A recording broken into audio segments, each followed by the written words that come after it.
ಗೈಡ್ಲೈನ್ಸ್ಗಳು ಇದೆ. ಅದರ ಬಗ್ಗೆ ನಾವು ಸುಮಾರು ಚರ್ಚೆಗಳನ್ನು ಮಾಡಿದ್ದೇವೆ. ಪಕ್ಷದ ವತಿಯಿಂದ ಕೂಡ ಅನೇಕ ಚರ್ಚೆಗಳನ್ನು ಮಾಡಿ ಇದರ ಸಾಧಕ ಬಾಧಕಗಳನ್ನು ನೋಡಿದ್ದಾರೆ. ಎಲ್ಲಿ ಮ್ಯಾನಿಪ್ಯುಲೇಟ್ ಮಾಡೋದಕ್ಕೆ ಸಾಧ್ಯತೆ ಇದೆ ಅದಕ್ಕೆ ಎಚ್ಚರ ವಹಿಸಬೇಕು ಅಂತೇಳಿ ನಮ್ಮ ಪಕ್ಷದ ಕಾರ್ಯಕರ್ತರಿಗೆ, ನಮ್ಮ BLAಗಳಿಗೆ ಎಲ್ಲ ಸೂಚನೆಯನ್ನು ಕೊಟ್ಟಿದ್ದೇವೆ. ವೆಸ್ಟ್ ಬೆಂಗಾಲ್ನಲ್ಲಿ ಒಂದಿಷ್ಟು ಅನುಮಾನಗಳು ಬಂದಂಥ ಸಂದರ್ಭ, ಪ್ರತಿ ಅಸೆಂಬ್ಲಿ ಕ್ಷೇತ್ರದಲ್ಲಿ 5,000 to 10,000 ಮತದಾರರನ್ನು ಡಿಲೀಟ್ ಮಾಡಿದರು ಅಂತೇಳಿ ಅಲ್ಲಿ ಎಲ್ಲ ಮಾತುಗಳಾಗಿದೆ.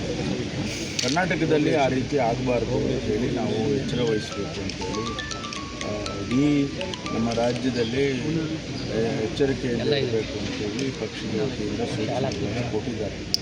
ಅದಕ್ಕಾಗಿ ವರ್ಕ್ಶಾಪ್ಗಳನ್ನು ಮಾಡಿದ್ದಾರೆ. ಪ್ರತಿಯೊಂದು ಜಿಲ್ಲೆಯಲ್ಲಿ ಮತ್ತು ತಾಲೂಕಲ್ಲಿ ನಮ್ಮ ಏನು ಲೋಕಲ್ ಯೂನಿಟ್ಸ್ಗಳಿದೆ ಅವರಿಗೆಲ್ಲ ಸೂಚನೆಯನ್ನು ಕೊಟ್ಟಿದ್ದಾರೆ. ನಾಳೆಯಿಂದ ಎನ್ಯುಮರೇಷನ್ ಫಾರಮ್ಸನ್ನು ನಾಳೆಯಿಂದ ಕೊಡೋದಕ್ಕೆ ಪ್ರಾರಂಭ ಮಾಡ್ತಿದ್ದಾರೆ. ಅಲ್ಲಿ ಅವರು 11 ಕ್ರೈಟೀರಿಯಾಗಳಿದೆ, ಅಲ್ಲಿ 13 ಕ್ರೈಟೀರಿಯಾಗಳಿದೆ.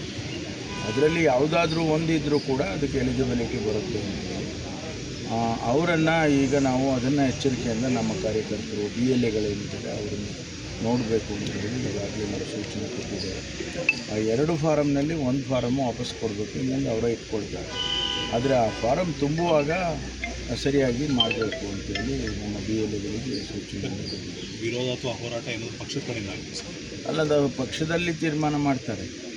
ಅದ್ರ ಬಗ್ಗೆ ಒಂದು ವೇಳೆ ಏನಾದರೂ ಅನಾಮಲಿಗಳು ಬಂದರೆ ಅಥವಾ ಮ್ಯಾನಿಪುಲೇಟ್ ಮಾಡ್ತಾರೆ ಅನ್ನೋದು ಗುಮಾನಿ ಬಂದರೆ ಅದ್ರ ಬಗ್ಗೆ ಪಕ್ಷ ತೀರ್ಮಾನ ಮಾಡುತ್ತೆ, ಯಾವ ರೀತಿ ಹೋರಾಟ ಮಾಡಬೇಕು ಅಥವಾ ಯಾವ ರೀತಿ ಎಲೆಕ್ಷನ್ ಕಮಿಷನ್ಗೆ ನಾವು ತಿಳಿಸ್ಬೇಕು ಅನ್ನೋದ್ರ ಬಗ್ಗೆ ಅವ್ರು ತೀರ್ಮಾನ ಮಾಡ್ತಾರೆ.